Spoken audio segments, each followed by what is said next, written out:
All right, thank you everybody for coming. I'm here in front of the Secretary of State's office because we still haven't figured out if we have ballot status yet. I want to thank everyone for coming. I appreciate you all being here to support our democratic rights to be on the ballot after turning in nearly 11,000 signatures. Chris Garaffa is going to say a few words, and then Peter Gosling. Chris is from the Answer Coalition in New Haven, and Peter Gosling is the Green Party representative running for the Attorney General's office. Chris? Good morning. I'm happy to be here with all of you. It's unfortunate that we have to be here, but this show of solidarity is so important and so inspiring.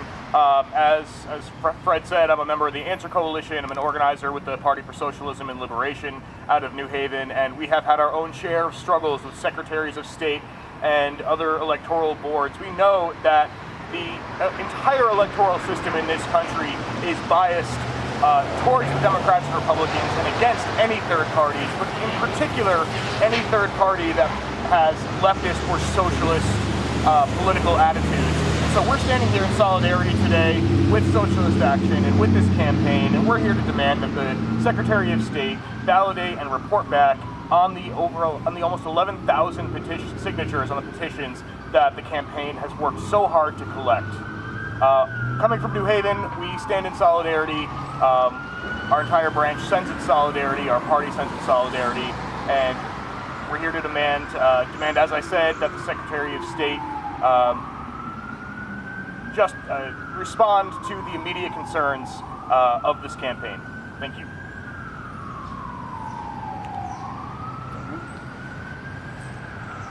Thank you, Chris. I appreciate your message of solidarity. It's very important here. Up next, we have Peter Gosling running for the Attorney General's seat with the Green Party. There's a sort of profound irony that in the midst of a great deal of political hoopla about Russians interfering in our election and about constitutional crises in Washington, that at the local level, neither the Democrats nor the Republicans seem to be willing to allow alternative viewpoints on the ballot. Connecticut already has one of the most restrictive sets of election laws in terms of access to the ballot by minor parties and alternative viewpoints in the United States. But when you add to the restrictive laws the tendency to ignore the enforcement of those laws when they are being utilized by minor parties, what we have is a complete lack of genuine democracy. And I think it's pretty indicative that of the state of affairs that we can be concerned about this so-called big picture constitutional crisis, but not the question about whether or not people can get onto the ballot in order to participate in elections in the first place. The Green Party, too, in Connecticut and all over the country, of course, has had a great deal of experience with restrictive balloting laws and unfair restrictions on minor parties. We've gone through that just even within the last week here in Connecticut when we discovered that the Secretary of State's office had conveniently lost paperwork for all of the statewide candidates that the Green Party had nominated. And they had to be refiled literally at the 11th hour. So that's certainly not new to us. But we want to express our solidarity and support with Fred Linck and with Socialist Action. We completely support them in their efforts to get on the ballot. We think that the Secretary of State's office, faced with this situation, must conduct an internal investigation and must come back with a validation of the enormous number of signatures that were submitted. Clearly, when petitioning candidates with a lot of political pull, like Mr. Griebel, get on the ballot without any effort whatsoever, and Socialist Action, having collected so many signatures, is struggling at the last minute, something's profoundly wrong. And the Secretary of State's office needs to look more closely at this. They need to do so not only from the point of view of making sure that Fred Linck gets on the ballot, which he absolutely should be, but that in the future that they take the concerns of minor parties participating in the supposedly democratic process more seriously. Thank you.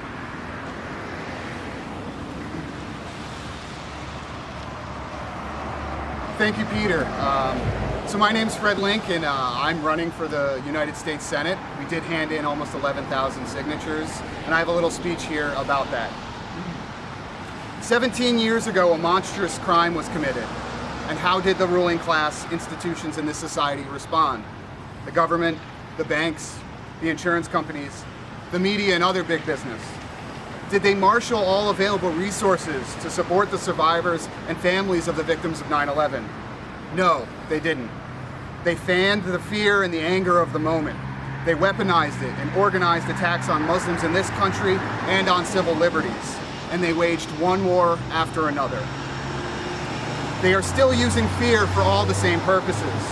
What choice do they have? Almost 17 years later, American troops are still fighting and dying in Afghanistan, and no one in charge can say why. And American troops are still in Iraq, and now in Libya, and Syria, and Yemen. Entire countries are being destroyed before our very eyes. And no one believes this growing plume of slaughter has anything to do with a crime committed almost 2 decades ago. The children recruited to fight these wars had just been born at the time. These wars are about defending the interests of the super rich. They are now and always have been. But we must remember that the architects of war did not only win people to their cause with fear, they also inspired us with the idea that we were going to bring democracy to Afghanistan, Iraq, and beyond. And that's why I joined the Marines and went to Fallujah. The promise of democracy, too, was a lie.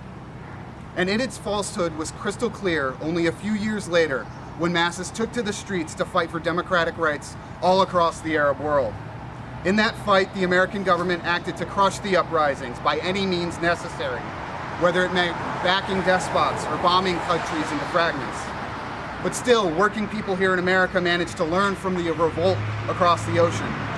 Wisconsin workers learned from the Egyptian occupation in Tahrir Square and set up their own occupation of their state capital. They made signs comparing the Wisconsin governor to the Egyptian dictator Mubarak and urging supporters to fight like Egyptians. Others, inspired by the Arab Spring, occupied a park on Wall Street and started a discussion about class that continues to this day. The U.S. did not export democracy to the Arab world. If anything, it was the other way around. And it was with these lessons that we constructed a campaign to advance the struggles of working and oppressed people in this country. We don't need more wars, or mass surveillance, or prisons, or more deportations, or more walls, or more discriminatory laws, or fossil fuel production. But still, that is what both major parties give us year after year. We need public health care for all, jobs, free education, higher wages, housing, child care, elder care, equal rights, civil liberties, and renewable power. Winning these means fighting separately and against the ruling rich and their organizations. It means forming our own organizations and our own party. And so we went out into the state to collect signatures for the ballot status so that working people could have a choice between war and health care for all, a choice between deportations and jobs, between surveillance for all or education for all, between prisons and housing, between profit for the rich or the human needs of all, between fear and solidarity. Our signatures were collected entirely by volunteers who gave their free time after work, on weekends, for days, weeks, and months. And the reception across this state was phenomenal, especially among young people. What is untouchable for the corporate parties is common sense from the new generations. And so we collected nearly 11,000 signatures to place my candidacy for U.S. Senate on the November ballot in Connecticut. About 1 in every 261 adults in Connecticut signed this petition. 7,500 verified signatures are required for ballot access. On August 8th, volunteers from our campaign brought our 11,000 signatures to the Secretary of State's office in a laundry basket and submitted them for certification. Town clerks are mandated to certify these signatures within 2 weeks. It has been now almost 5 weeks, and still the signatures have not been counted. Last week, the Secretary of State informed us that over 6,700 verified signatures had been returned by town clerks, and an unknown number remain outstanding. Today is Tuesday. On Saturday, the Secretary of State was required to send a list of candidates to town clerks. Upon receipt, the town clerks are mandated to begin printing absentee bulletins. And we want to know, will these signatures we have submitted be counted and certified before Saturday's deadline? We submitted 2,539 petition seats. Does the Secretary of State's office know how many remain outstanding? The state has already completed signature counts for every other candidate we know running for statewide office. Oz Griebel, who submitted fewer signatures than we did, has already started debating. The thousands of people who put their signatures for a working class choice deserve to have their democratic rights honored, and we're here to make sure their signatures are counted before the Saturday deadline. Furthermore, we are ready to examine any and all signatures discarded by counters. Every year, every senator and every representative in Connecticut votes for more war. And every year, working people in Connecticut want it to end. I am running for office as someone who has seen these wars and have suffered from them. Some 11,000 residents have given their signature so that the purveyors of war in this state will finally be forced to face a program coming from one of these war's victims. We are here to defend our right to participate in the public arena, and if it upsets the political establishment, well, they haven't seen anything yet. Thank you for coming. My name's Fred Linck. Vote for Socialist Action in November. Vote for Fred Linck. Thank you.